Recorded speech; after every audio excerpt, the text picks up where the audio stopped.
Hi guys, welcome to another video. So, right, hope you had a nice half term and kind of raring to go on the next part of the hydrosphere module.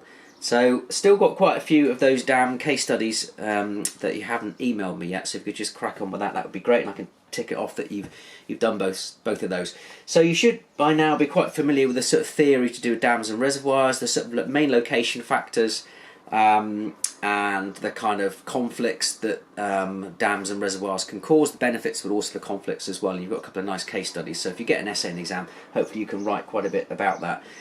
Before I talk about what I want you to do this week, just I did mention, I think when we had the live lesson before half term, that I've been meeting each of you individually just after half term. I think I said in the week beginning the 8th of June. There's been a change in the government legislation, so it now looks like that's from the week beginning the 15th of June, so it's still a little way off. So not this week, not next week, but the week after that, where I can meet you either on Teams or meet you face to face in college, and we can talk a bit more about that kind of bit nearer the time. But so what I want to do today is talk a bit about the next major source of water, which are aquifers. Do a little bit of theory, and then I've got the whiteboard to draw out a kind of classic structure of an aquifer. And then when we do our live lesson later this week, we can talk a bit about some of the problems that aquifers have when you take too much water out, maybe some of the solutions, how you monitor aquifers, and things like that. Anyway, so aquifers are a very, very important source of water in many parts of the world. Obviously, it's a good idea to be writing this kind of stuff down as we're kind of going along and talking through it. So for the UK, I think we've already said and talked about most of our aquifer rocks being towards the sort of south and east. And the good thing about aquifers is that often a very, very large source of water. They're not prone to some of the problems that surface stores of water have. So, for example, they're not prone to evaporation losses, for example. As the water percolates down through the rocks, often a lot of the sediment is removed. So when it comes to sort of water treatment, it requires less sort of sedimentation and less water treatment. So it has some real advantages. The downside to aquifers is that often if they're overexploited, you can't simply see that, because they're not visible on the surface. So for many aquifers around the world, the water table is dropping sort of year by year, but it's not immediately obvious that there's a problem for a very long period of time. So that's one of the problems that aquifers have. The other issue is that many aquifers around the world, a lot of the groundwater around the world, has actually come from the past. They're often referred to as fossilized aquifers. So if you think about the end of the last ice age, sort of 10,000, 15,000 years ago, globally the climate was much wetter.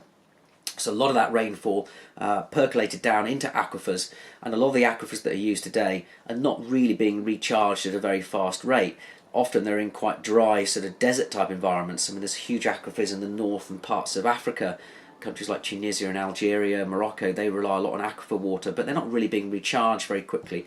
There's a very famous aquifer in the USA called the Ogallala Aquifer. I'm going to get you guys to watch a video about it this week, which again is being depleted very rapidly.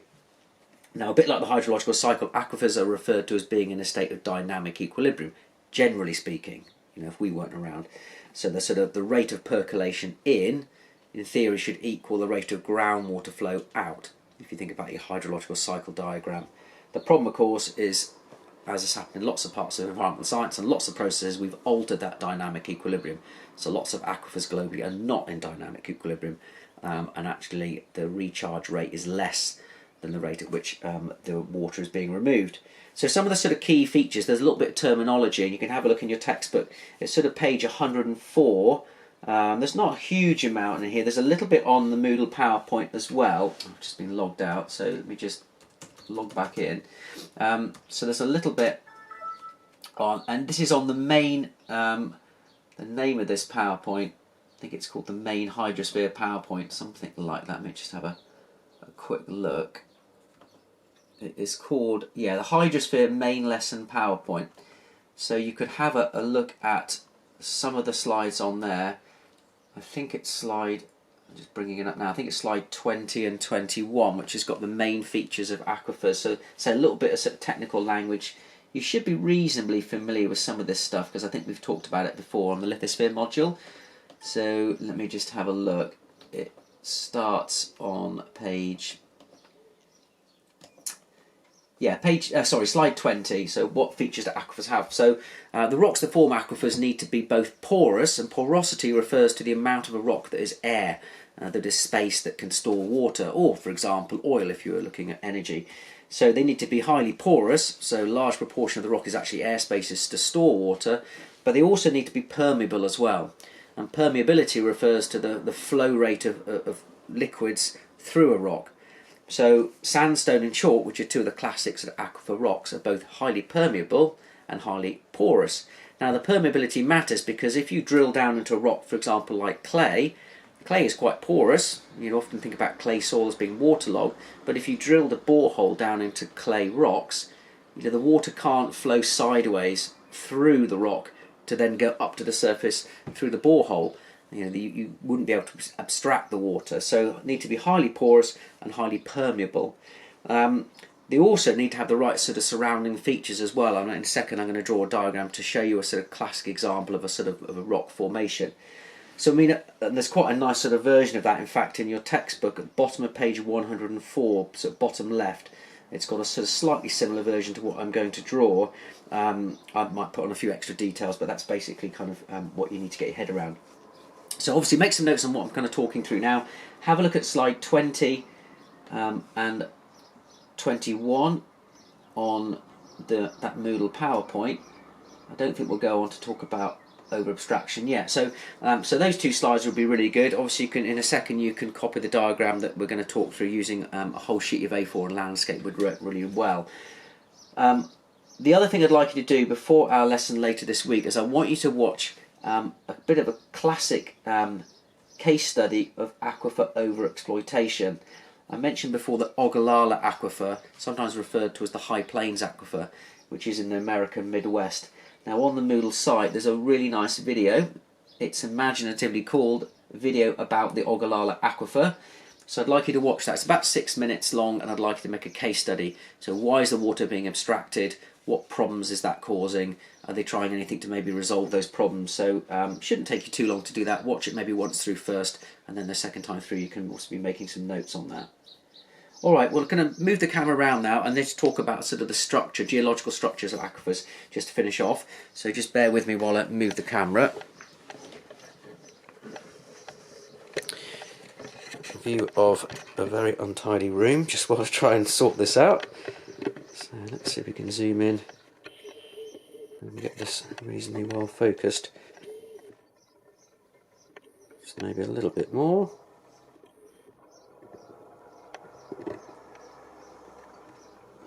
Just a tiny bit higher, I think.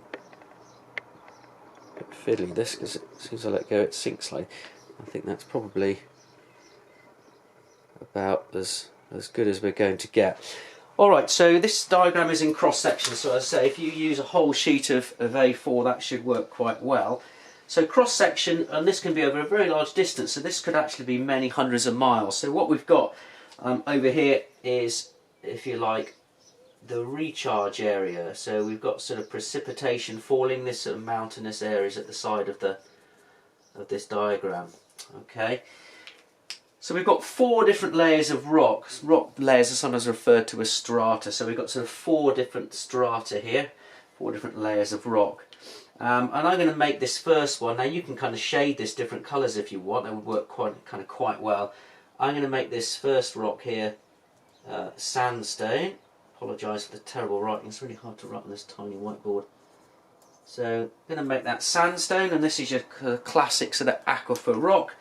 And I'm going to put some blue dots on here to illustrate that this is a sort of saturated rock. This is the top of the saturated zone here.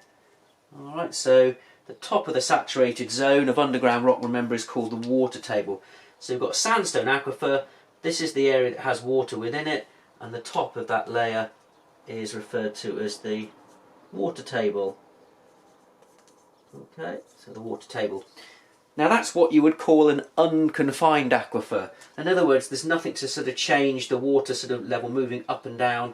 There's no rocks above that aquifer, so that's an unconfined aquifer. Of course, below an aquifer you always have to have impermeable rock. So you might be able to think of an impermeable rock. There are of course many. I'm going to shade this a dark colour, doesn't really matter, it's up to you how you want to do that. And a good example maybe of an impermeable rock, one where water can't flow through it, would be lots of the igneous rocks. So for example, granite would be a good example. So this could be a very sort of simple formation where you have rainfall infiltrating and then percolating down into the ground, filling up the sandstone aquifer, and a nice impermeable layer of rock below to hold it there. In reality though, of course, is sometimes you can have aquifers much further underground. And down here, a little bit further down, I'm going to make this rock down here, I'm going to make this chalk, which is another classic aquifer rock. Now you might think, well, how can this aquifer rock here fill up with water because you've got impermeable rock above? Well, actually, I haven't done it very well on this diagram because I've slightly run out of space, but you can see over here, remember, this is the recharge area, so this is a sort of mountainous area over here where you might have higher levels of recharge zone, I'm going to call that. You might have higher levels of rainfall over here, and you can see, it's a bit on the edge of the diagram, but you can see how in this mountainous area and over here as well, it's possible for that water to infiltrate into the ground and to percolate down actually into this layer of chalk. That could be maybe hundreds of miles away. If you think about North Africa, some parts of North Africa are quite mountainous. The Atlas Mountains, for example, in North Africa, in Morocco, in winter, you can even ski high enough for that. So you can get to the higher levels of rainfall in this sort of mountainous area. So the rainwater infiltrates, it percolates down, and again, I'm going to do this as, I'm going to make the water table roughly the same height as the other one. Again, I'm going to put some dots here to indicate that this is saturated rock. Again, this would be the water table over here, the top of the saturated zone. Same kind of idea. And I'm also, again, underneath this, I'm going to have another, I'm going to put granite again. I'm going to put in brackets impermeable rock. So we've got an impermeable rock below, which of course is really important to stop the water percolating downwards. And we've got a nice chalk aquifer. Now that's what you call a confined aquifer. It's confined because it has a rock above it, so the water level can't rise back up towards the surface. It's confined, but it still can be abstracted. Now there is a name for this sort of fancy sort of geological structure, and it's sometimes referred to as an artesian basin. I think we've actually got something vaguely similar in the southeast around London. There's a sort of geological structure that's not that different to this, but it's a bit of a sort of classic one where you have the rocks that have been folded, and you've got sort of recharge areas, etc. Now the interesting thing about this structure is that if you were to drill a borehole down into this chalk aquifer, so we can label this on as a borehole. So difficult to write on this. So we can label this as a borehole. Now what you notice is the top of this borehole is actually lower than the height of the water table. So if you were to drill down into this chalk aquifer, the water would actually flow up to the surface under its own pressure, and that's called a free-flowing artesian well. If on the other hand you were to drill a borehole maybe over here into this aquifer, you can see the top of this borehole is actually higher than the water table, so that wouldn't be a free-flowing, you'd need to pump the water up. But over here you'd have a free-flowing artesian well. You've probably heard of things like, you know, oases and deserts, where sort of classic sort of film where you get sort of loads of sand dunes and then you find this sort of oasis in the middle of the desert. That often happens where you have groundwater able to sort of reach the surface, even though the surrounding air may be very arid. So you can get these sort of formations creating those sort of oases and sources of water in the middle of the desert. So that is your classic sort of geological structure. As I say, there's one in the textbook, I think that's at bottom left of page 104, so I'd like you to draw that out, please. Have a look on those two slides on the PowerPoint. I think it was slide 20 and 21, and then if you could watch the video about the Ogallala Aquifer overexploitation, so sort of why is the water being used, why is it being overexploited, and what sort of problems is it causing, are there any solutions, etc. And then we can go through some of this stuff when we have our lesson on, well, probably it'll be Friday I suspect, but I'll confirm that. Alright, thanks guys.